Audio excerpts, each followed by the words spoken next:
Animal Crossing New Horizons was my very first game in the series, and I didn't expect to love it as much as I did.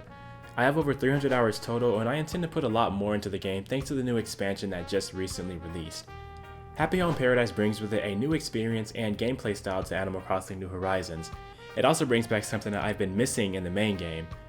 During the first couple of weeks in New Horizons, there was always a clear goal ahead of you, whether that was to invite a certain number of villagers to your island, or unlock places like the Nook's Cranny, Abel's Sister Shop, and Resident Services. However, after that, the main game essentially begins, and outside of customizing your island, there really wasn't much to do. Most of my playtime was dedicated to sprucing up my island and getting everything exactly how I wanted it, but I have to admit that I have been missing that aspect of progression, that feeling of working towards something. How fortunate it is that we now have an expansion that's mostly everything I wanted. Happy Home Paradise takes New Horizons to a different direction. The focus isn't building an island from scratch and personalizing your home. This time, you find yourself on an entirely new island as you join up with Paradise Planning, a group who is dedicated to designing dream homes for a wide variety of villagers. The team consists of Nico, my personal favorite, Wardell, the shy man of little words, and Lottie, who you'll talk to for new jobs. They're all great characters and have surprisingly wholesome moments throughout the game. The Paradise Planning building has an upstairs and a downstairs. Upstairs you can choose your work outfit to wear right away, but you can also unlock more options as you work. Downstairs, you can buy a ton of new items. You can't buy them with bells, however. You have to earn Poke, which is the island's exclusive currency that can't be used on your main island. These items change every day and they're also exclusive to the island, so it's worth popping in to see what's available. Lottie will pay you after every job you finish, and luckily you can keep playing for as long as you want, as the game doesn't halt your progression by allowing you to do only one job a day. I never minded the day-to-day approach of Animal Crossing, but it's nice to know that this expansion has mostly done away with it. The process of designing homes starts when you run out and strike up a conversation with a villager. Each villager has a theme for their home in mind, and you'll be able to see what they want before you even speak to them. During a conversation between yourself, Lottie, and the villager whose house you'll design, you'll be prompted to choose where their house will be, and you can also choose the season their house will be in during this process too. This is a nice touch because not only are you designing the interior of their house, but also the exterior. You can spend a lot of time on a single house if you want to, however, the game doesn't seem to penalize you for being very minimalistic, and the villagers seem to love the house no matter what you do to it. Basically, as long as you use the specific items the villagers want, they'll be happy.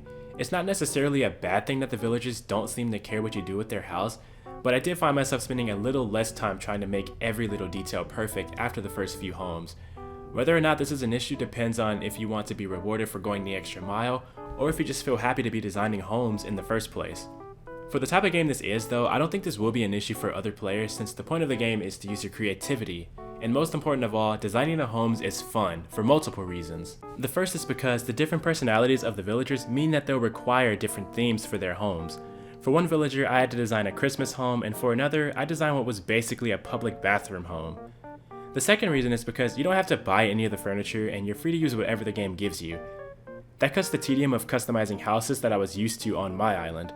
Being able to use what the game gave me made my experience a lot better because I was able to focus more on the task at hand, as opposed to worrying about if I had enough money to buy a specific piece of furniture. The game also does a great job of giving you items that match the theme of what the villager wants. I found myself having to get creative since I didn't want every house I designed to look exactly the same. Creating complex houses was never something I was too good at this game, but since I have access to tons of different furniture and don't have to worry about money or resources while designing the homes, I can do a lot of trial and error to figure out what looks good and what doesn't, and later on apply those ideas to my own home. Which is another reason why I don't mind the fact that the villagers don't really care what you do with their homes. I just use it as a way to generate ideas for my own home. And speaking of my home, I was glad to see that I can use techniques I learned through the Happy Home Paradise expansion and apply them to my own home. Now I can polish anything I want, and I can also make use of the partition walls. I'll definitely be redesigning my home to incorporate them, which is only a good thing because while I like the look of my home, it needs all the help it can get. That's just another reason to spend more time making my home perfect.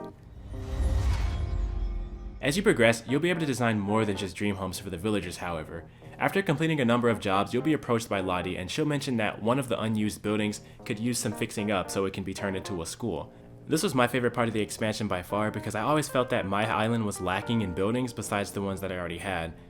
I even had space set aside for the possibility of new buildings being added, but that's no longer necessary since I now have the opportunity to design multiple facilities on this new island.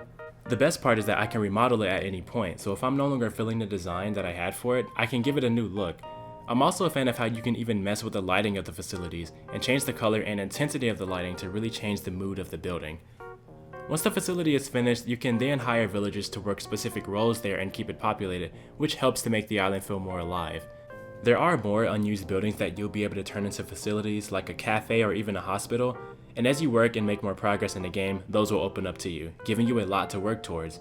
Another thing you'll unlock is the Happy Home Network app, which will let you visit homes that other players from all over the world have designed for their villagers. I use it as another way to get inspiration for when I decide to continue designing homes in the future, which I definitely will be doing. If I had one complaint, it's the fact that multiplayer is still very limited, and for the Happy Home expansion, it's basically non-existent. You can't visit the island with a friend, which would have been helpful for buying the new items, but even with that, the entire experience was still great. So with lots of content added to the New Horizons experience, Happy Home Paradise succeeded in bringing me back into Animal Crossing. Sadly, this is the last major update to the game, but this is a great way to top it off. Considering that the first Happy Home Designer was a standalone title for the 3DS, it's nice to see that this expansion builds on top of the base game. I liked Happy Home Paradise a lot. While the main attraction to it is purely designing homes and facilities, I think it has enough content to justify buying it if you felt New Horizons needed a breath of fresh air.